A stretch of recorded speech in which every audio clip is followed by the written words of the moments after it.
Hey everybody, welcome back to another video, and this time we're going to be talking about what everybody's been waiting for. So this video we're going to be talking about the tourism travel restrictions or lifting of restrictions that are currently taking place. And I know a lot of people have been waiting for 2 years for this to finally come, and I just want to make it clear that things aren't quite as open as you might be led to believe. People are going off other Facebook videos, posts, YouTube videos. There's a lot of conflicting information. Unfortunately, what happens is foreigners or people will hear rumors or kind of hear hearsay about what's going on, what a resolution, etc., and they'll kind of give their own interpretation of those rules.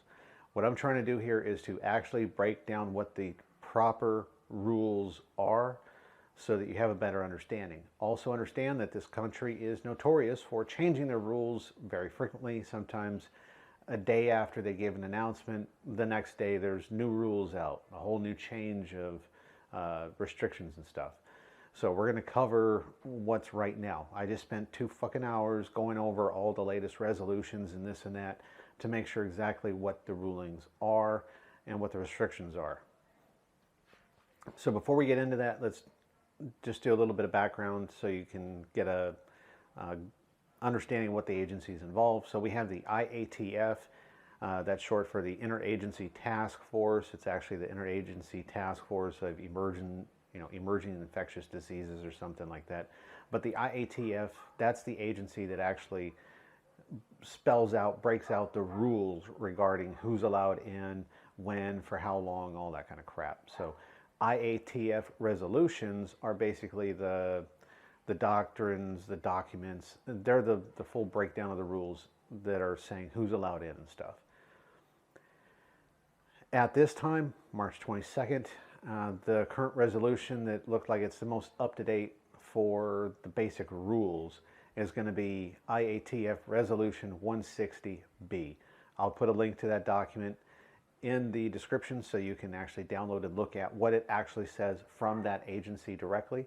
So you're not getting hearsay or rumors or misinformation from news broadcasters or websites or other people. It's actually coming from the source.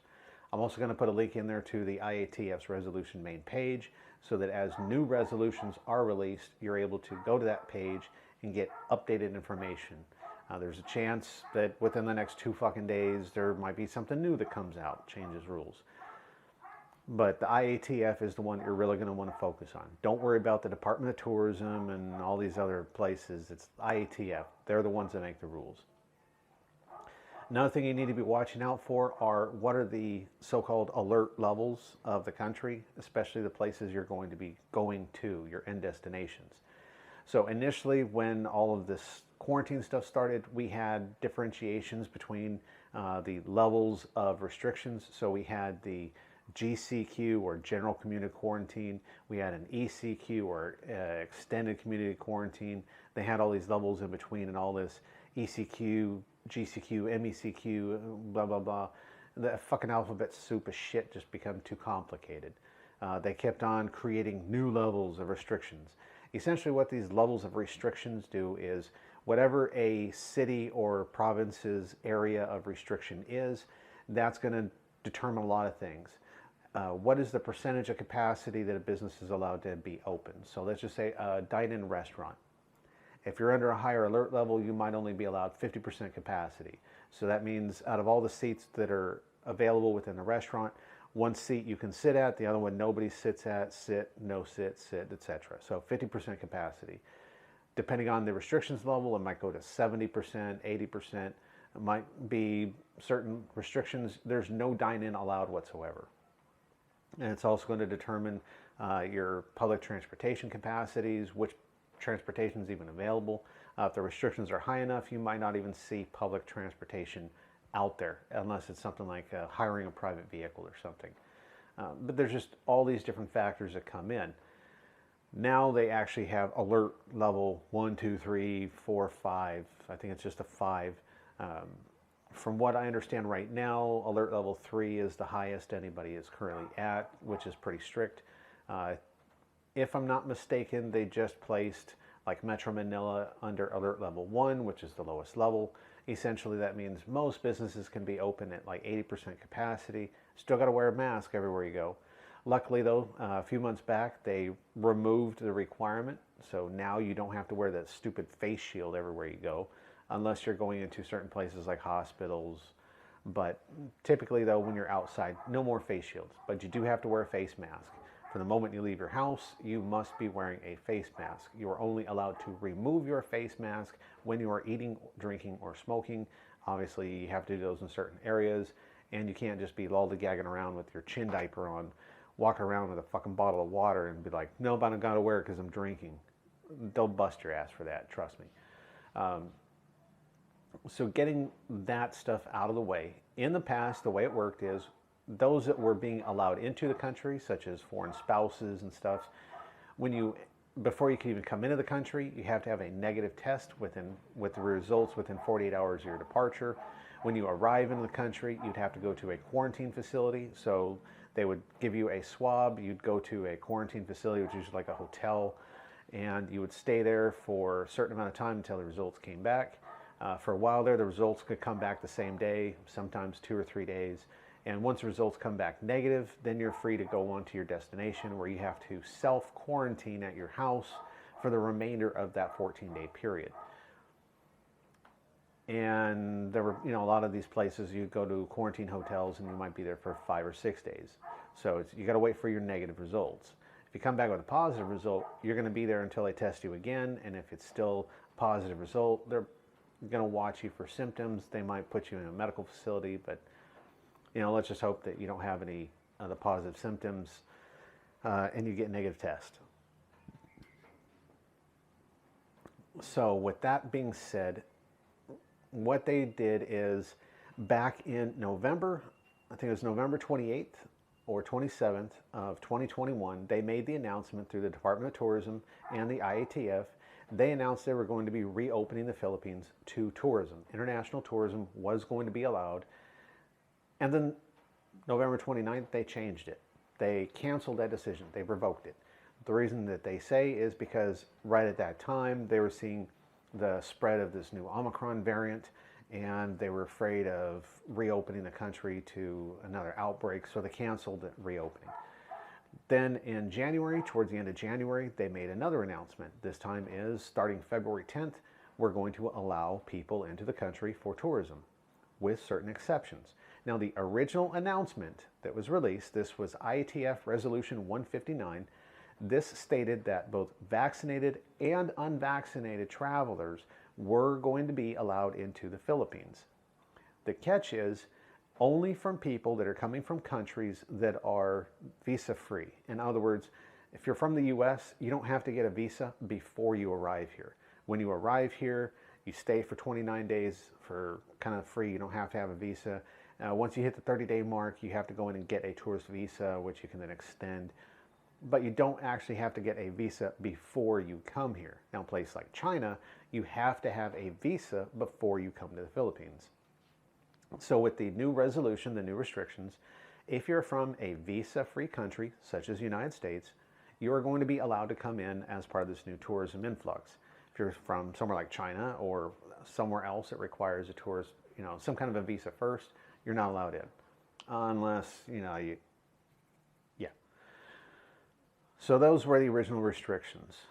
Initially, what it was said is if you are coming into the country vaccinated, you do not have to go to a quarantine facility. You still have to have your negative test results within 48 hours of you boarding your flight. And then once you get here, you just go to your home location. You self-monitor for 5-10 days, whatever, but no quarantine. If you are unvaccinated, you have to go through the old procedures. So you come here, you get your swab test, go to a quarantine hotel, stay there till you get your negative results, then you go home, finish off your 14-day self-quarantine. That was initially the initial resolution that they put out there. That changed. So not soon afterwards, they kind of realized, oh shit, we fucked up. Because what's happening is, here in the Philippines, even right now, if you want to go into a lot of the bigger malls, you got to have a vaccine pass, like your proof of vaccine. If you want to go into certain restaurants to dine in, you got to show proof of vaccines. You got to have a vax card to go a lot of these places. Now, before, even to get on public, like buses and jeepneys and stuff, public transportation, you had to show a vaccine card. They weren't allowed to even get on to like tricycles and shit unless you had a vax card. You had to show proof of vaccination in order to take any of that. There was a no vax, no fly policy. So domestic flights, no vaccine card, you can't even get on a plane. While the transportation aspect has been reduced, still, even today, there are a lot of the big shopping malls and stores that you have to show a vaccine card just to even be able to enter in. And it doesn't make much sense. We're going to let tourists into the country without vaccines, but yet, even though they're here as tourists, trying to spend money and shit as tourists, but they're not going to be allowed to fucking go anywhere because they don't have a vaccine card. It didn't make any sense. So they kind of revised it. So now what the new resolution states is only those with proof of vaccine are going to be allowed into the country. And on top of that, they've now added an additional requirement. So in order to come into the country, you must have a medical insurance policy that covers $35,000 US of medical coverage, including COVID care. So you have to have some kind of a temporary policy or whatever your policy might be, but it has to be an approved insurance policy with a minimum $35,000 US coverage, and it must cover you for COVID treatments. So essentially they're trying to cover their ass so that tourists that come in here and do somehow get COVID, they're not going to be stuck trying to front the bill or something like that. So you're going to have to get your negative test within 48 hours prior to departure. That's departure from whatever your first flight is, not from the country. So if you're coming from New York and you're going from New York to LA, then LA to Narita, Narita to Manila, it's 48 hours of the time that you board your initial flight there in New York, because the rest of your flight, you're not departing the airport. It's just part of your flight and your layovers. But those are kind of the restrictions right now. So one, you got to be coming from a country that is visa-free, and the resolution document that I'm going to be posting up does list all those countries. You have to have approved vaccination card, proof of vaccination. You're going to have your negative test results within 48 hours prior to departure. And there's a bunch of other shit you're going to have to deal with. Like when you arrive here, you're going to have to register through their system. But basically that's it. So once you get here, there is no more quarantine hotel, quarantine facilities. You just go to your home and chill out for a couple of days. You just self-monitor. You don't have self-quarantine. You just monitor yourself. You know, make sure you're not sick or something. For some people, that's kind of hard to do, because if you've never traveled outside of your home country before, you've never been to places like the Philippines with the weather or the food or the water, hey, there is a chance you might get the shits. You might get the runs. You catch diarrhea. Is it because of the water that I drank, the food that I ate, or is it because I'm getting COVID? You know, things like cough. A lot of these bigger cities are going to have things like pollution, open sewage, things like that, you know, might not suit well with your system until you get accustomed to it. So you got to, you know, keep an eye on that kind of stuff. Just common sense that, is it COVID related stuff or is it something else? But it's a self-monitor, not a quarantine. That really is what's happening right now. So for a while there, they were kind of saying that as of March 1st, unvaccinated would be allowed in. Cebu City was saying that starting March 1st, they were going to allow unvaccinated there. And according to the IATF resolution that's out right now, is just simply, you must be vaccinated. And what's funny too is in Cebu, they were even saying they were going to have COVID shot centers open so that tourists that could come into the country were going to be able to go in and get the Johnson & Johnson, you know, the Janssen one-dose shot for free. So unvaccinated tourists that were coming into the country, and they come to go and find out, like, shit, I can't go to the malls, I can't go anywhere because you got to have proof of vaccine. Well, boom, they're going to have COVID places set up right there for you to go get your vaccine. So you go in, boom, get your shot. Now you got your little card. No, now you can tourism around and travel to places. So that was kind of the thing that they were going to do. I don't know if that's still going on right now. Apparently the government is saying that enough of the population is now vaccinated. They're not having as strong a vaccine drives. They're seeing a surplus of vaccines. They didn't say what brands, so I would assume it's the cheapo Chinese or Russian brand stuff. But they're going to be donating some of their surplus of vaccines to other countries that are still short supply. So it's probably going to be quite a while from now before they remove that requirement to go places vaccinated. I have a feeling that the showing proof of vaccination is going to still be around here for quite a while. So if you are not vaccinated, you will not be allowed into the Philippines yet. It's probably going to be at least 6 to 8 months, I'm assuming, before any of that starts to happen. As far as a mask, while a lot of other countries are just totally dropping all of the COVID procedures and all that kind of stuff, they're just saying now we're going to treat it like the flu. The Philippines is not doing that. They've already said that they will not remove the mask requirement until the entire quarantine and pandemic is completely over. That ain't going to happen here for quite a long time. So if you come here, you're going to be wearing a mask. I mean, it's just that simple. So those are really what the actual current guidelines are saying. You must be vaccinated and you must have an authorized proof of vaccination. You're going to have your negative test results within 48 hours of departing. You're going to have to be from one of those countries that is a visa-free country. You got to have your medical insurance with $35,000 US of coverage and making sure that it explicitly is for COVID care. Another thing is, and this is one of those things that actually used to be a requirement before the pandemic, is you must have your exit ticket. Before, your exit ticket could be 2 months, 3 months, 6 months later, as long as you had some kind of an exit ticket out of the country. But right now they're being very strict about it. Your exit ticket must be within 30 days of your arrival. Now, here's where things get a little bit questionable. From what a lot of people are saying is, if you come in here now on this new tourist part, they will not allow you to extend your tourist visa.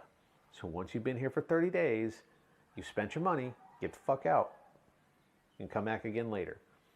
Other people are saying that no, they'll still allow you to extend your visa.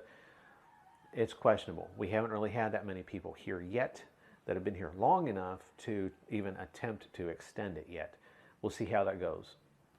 More than likely what it's going to come down to is which immigration office you're going to, either main office or one of the satellite offices. Which one are you trying to go to get your extension? It's also going to depend on who is working that day, who you are, how much money you've got, a little bit of grease in the palms. It's retarded, bribery is fucked up, but it happens here. So you might go into an immigration office and they say, nope, you're one of the new tourists, we're not allowed to extend you. And then you're like, well, hey, can I talk to the supervisor? And then, supervisor's like, well, for an extra, 2,000 pesos administrative fee, we could do it. In other words, he's saying, give me 2,000 pesos and I'll fucking bypass it for you. But there might be ways you're able to extend. You might not. You might actually be required to depart within that 30-day period. Don't know yet. You're still going to face a lot of the restrictions. So depending on where you're at in the country, there are going to be certain restrictions and stuff in place that you're going to have to deal with. Several months ago, we had a pretty nasty typhoon that came through the central part of the Philippines, going through Cebu and all these areas. A lot of those areas are still having power and water problems. They're trying to restore power and everything fully to those locations. I'm assuming that the bigger tourist areas are pretty well repaired, but from what I last heard, a lot of the resorts and stuff in those areas they're gone. They're closed indefinitely for repairs. Some of them are feeling that the repair cost is just going to be too high. It's going to take too long to get services fully restored, so that might limit some options there. But in other parts of the Philippines, especially here on Luzon, we haven't really had any of those big issues. So that's kind of what you're looking at. As far as airline tickets, you're seeing a lot of returning OFWs and family members and stuff like that have been waiting to get back here. So a lot of the flights are booked. You're seeing a lot of the airline carriers, they're still slowly ramping up their services.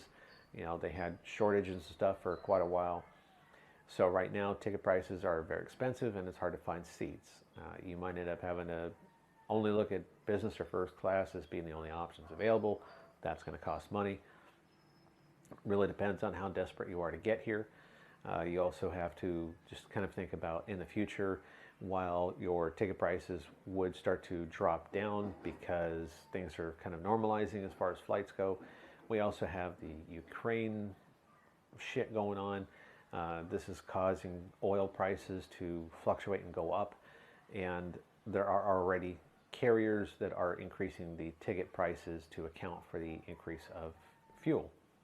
We don't know how long this is going to go on or how bad it's going to get, but there's a chance that the airline prices might start to spike really bad because of fuel costs. So we'll have to kind of wait and see how that goes.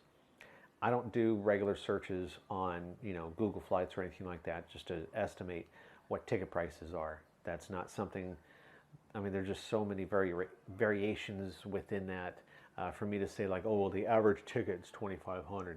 It depends on where you're coming from and what your flight requirements are, how many stops, all that kind of shit. So it's going to be up to you guys to do the research on what your flight costs would be.